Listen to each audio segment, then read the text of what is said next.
ஒருத்தவங்க வந்து விஜயண்ணாவை வச்சு பாப்புலர் ஆகணும், விஜயண்ணாவை வச்சு ரீச் ஆகணும்னு நினைச்சுக்கிட்டு தளபதி விஜயோட வேலூர் ஜல்லிக்கட்டுக்கான குட்டி ஸ்டோரியில இருந்து விமர்சனம் பண்ண ஆரம்பிச்ச ஜூலி இப்போ வரைக்கும் தொடர்ந்து விஜய விமர்சனம் பண்ணி வீடியோ ஷேர் பண்ணிக்கிட்டே தான் வராங்க. அந்த வகையில கடந்த சில நாட்களுக்கு முன்னாடி ஜூலி விஜய் எந்த தொகுதியில நிக்கிறாருன்றதை அறிவிச்சதும் அவருக்கு எதிராக அந்த தொகுதியில நான் பிரச்சாரம் பண்ணுவேன்னு சொல்லியிருந்தாங்க. நீ எந்த தொகுதியில நிக்கிறேன்னு மட்டும் சொல்லு, நான் அங்கதான் டேரா, நான் இறங்கி நின்று அங்க பிரச்சாரம் பண்ணுவேனே. விமென்ஸ்க்கு எந்த அளவுக்கு உங்க கட்சியில சேஃப்டி இருக்குன்றத பத்தி நான் பிரச்சாரம் பண்ணுவேன். சீக்கிரம் அனௌன்ஸ் பண்ணு. I am waiting. நான் வரேனே. அதை தொடர்ந்து தளபதி விஜயும் சமீபத்தில் 234 தொகுதிகளில் நிற்கிற வேட்பாளர்களை அறிவிச்சு தான் வந்து பெரம்பூர் மற்றும் திருச்சி கிழக்குன்னு இப்படி 2 தொகுதிகளில் நிற்கிறதா அறிவிச்சிருந்தாரு.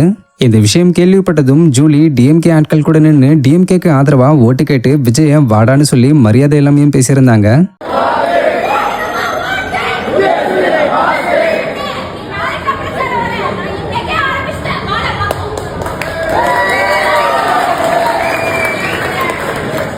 ஸோ இது பயங்கரமா வைரல் ஆகவே இதுக்கு சீரியல் ஆக்டர் அருண்ராஜன் பதிலடி கொடுத்து ரீசெண்டா வீடியோ ஒன்று ஷேர் பண்ணியிருக்காரு.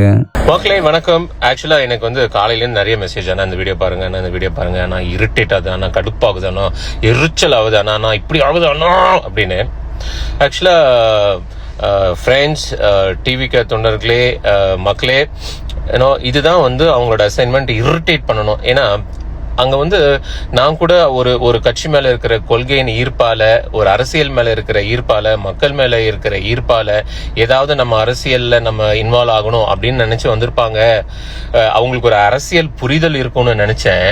ஆனா இன்னமும் அவங்க இந்த தெருவில் நடக்கிற எலெக்ஷன், இந்த காலேஜில் நடக்கிற எலெக்ஷன், இந்த அசோசியேஷன்ல நடக்கிற எலெக்ஷன்லாம் அந்த சின்ன குழந்தைங்கலாம் போடுங்கம்மா ஓட்டு, பானை சின்னத்தை பார்த்து போடுங்கம்மா ஓட்டு, அணில் சின்னத்தை பார்த்து அப்படின்னு டான்ஸ் ஆடினே பண்ணுவாங்கல்ல. இன்னமும் இந்த அம்மாவோட கேம்பெயின் அப்படின்னா, அந்த புரிதல் அப்படின்னா இதுதான்ன்றது சத்தியமா எனக்கு தெரியல. நான் கூட வருவேன், உங்க தொகுதிக்கு வருவேன், அதை செய்வேன், இதை செய்வேன், உங்க பெண்கள் மீது இருக்கிற அதை இப்ப எடுத்து பேசுவேன். நீங்க அதை பத்தி எடுத்து பேசணும்னா நாட்டுல நடக்கிற நிறைய விஷயங்கள் எடுத்து பேசணும், அதெல்லாம் போய் சொன்னா புரியாது அப்படின்ற மாதிரி தான் நானும் முதல்ல யோசிச்சேம்மா. ஆனா போடுங்க மாட்டே அப்படிங்கிறது தான் உங்களோட பிரச்சாரம் அப்படின்னா, நண்பர்களே தயவு செஞ்சு இந்த மேடத்தை டிஸ்டர்ப் பண்ணாதீங்க. இவங்க இப்படியே பண்ணட்டும், இவங்க இப்படி பண்ண எல்லாரும் இரிட்டேட் ஆகி யாராவது ஒருத்தர் ஓட்டு போடணும்னு நினைச்சவங்க கூட நம்ம கட்சிக்கு தான் ஓட்டு போடுவாங்க. அந்த அளவுக்கு இந்த மாதிரி நெகட்டிவா பேசுது, நெகட்டிவா வைப் கிரியேட் பண்ணுது, பாக்குறவங்க எல்லாம் கடுப்பாகிறாங்க. சோ இது நல்லதுதான். சோ இவங்க வந்து அவங்க கட்சிக்கு நல்லது பண்றேன்னு நினைச்சுக்கிட்டு நம்ம கட்சிக்கு தான் நல்லது பண்றாங்க. இன்னும் நிறைய பேர் காமனா இருக்கிறவங்க, ஜென்ரிக்கா இன்னும் டிசிஷன் எடுக்காதவங்க, எந்த கட்சிக்கு ஓட்டு போடலான்னு யோசிக்கிறவங்க எல்லாம் இந்த அம்மா பேச இன்னும் இந்த அம்மா இதே மாதிரி பிரச்சாரம் பண்ணிட்டு இருந்துச்சுன்னு வச்சுக்கோங்களேன், கண்டிப்பா கன்ஃபார்மா நமக்கு தான் ஃபேவரா அது விடும். அதனால நீங்க யாரும் டென்ஷன் ஆகிக்காதீங்க. நீங்க யாரும் காலையிலேயே ஒரு நெகட்டிவ் வைப் எடுத்துக்காதீங்க. இது ஒரு சைடு வந்து இந்த சின்ன புள்ள தனமா பண்ணிக்கிட்டு இருக்கட்டும், நம்ம வேலையை பார்ப்போம். நிறைய இம்பார்ட்டன்ட் வேலை இருக்கு.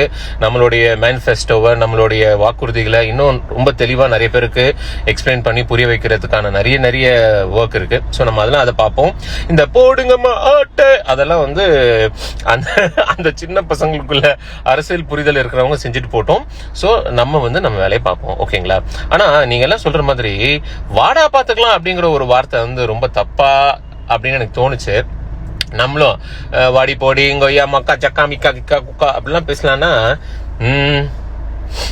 இதுல வந்து வளர்ப்புன்னு ஒண்ணு இருக்கு, நம்ம கேரக்டர்னு ஒண்ணு இருக்கு, நம்மளோட புரிதல்னு ஒண்ணு இருக்கு. ஸோ அதனால அதெல்லாம் இக்னோர் பண்ணிட்டு போயிட்டே இருக்கணும். நீங்க எல்லாருமே ஒருத்தவங்க வந்து விஜயண்ணாவை வச்சு பாப்புலர் ஆகணும், விஜயண்ணாவை வச்சு ரீச் ஆகணும்னு நினைச்சுக்கிட்டு இந்த மாதிரி ஸ்டூபிடா பண்றது வந்து அவங்களுக்கு தான் நெகட்டிவா போய் முடியும். அரசியல் புரிதலோட அரசியல் விஷயங்களை நல்லது கெட்டதுல எடுத்து மக்களுக்கு புரிய வச்சு பேசுறது பேரு தான் உண்மையான பிரச்சாரம், உண்மையான கேம்பெயின். இந்த மாதிரி சின்ன பிள்ளைத்தனமா இருக்கிறதெல்லாம் தயவு செஞ்சு மக்களே இக்னோர் பண்ணிடுங்க. So let's be positive and இன்னும் நிறைய முக்கியமான வேலைகள் இருக்கு, நம்ம அதை பார்ப்போம். ஓகே, பாய். இன்னொரு முக்கியமான விஷயம் மறந்துட்டேன் மக்களே. இன்னையிலேருந்து வந்து விஜயண்ணாவோட பிரச்சாரம் ஆரம்பிக்குது. ஸோ அவரோட வண்டி பின்னாடி பைக்கில் போகிறதும், கூட்டமாக சேர்ந்து நம்மளே ஒரு ஸ்டாம்பேடுக்கு வந்து ஒரு ரீசனை கிரியேட் பண்ணி கொடுக்கறதும் அந்த மாதிரிலாம் இல்லாமல் நம்ம பத்திரமா பார்த்துக்கிறோம். ரொம்ப ரொம்ப ஜாக்கிரதையாக எந்த அசம்பாவிதமாக நடந்துடாம இதுக்கப்புறம் அடுத்த 20-25 நாள் ரொம்ப ரொம்ப முக்கியம், குரூஷியல். ஸோ தயவு செஞ்சு நம்மளோட பாதுகாப்பை நம்ம முதல்ல இன்ஷூர் பண்ணிக்கணும். பைக்ல பின்னாடி போறது, கூட்டத்தில் போய் இடிச்சுக்கிறது, கீழே விழுந்து அடிபடுறது, இதெல்லாம் தயவு செஞ்சு இல்லாம பத்திரமா வந்துட்டு பத்திரமா போகிறதுக்கான எல்லா ஸ்டெப்ஸும் எல்லா நடவடிக்கையும் எடுக்கணும். ஜாக்கிரதை, பத்திரம். ஓகேங்களா? கான்ஃபிடென்ட்டா இருங்க. Everything is gonna be fine. தேங்க்யூமா. அண்ட் இந்த மாதிரி நெகட்டிவிட்டிக்கு, இந்த மாதிரி ஆன ஒரு நெகட்டிவ் ட்ரிகரிங்க்கு யாரும் ரியாக்ட் பண்ணாதீங்க.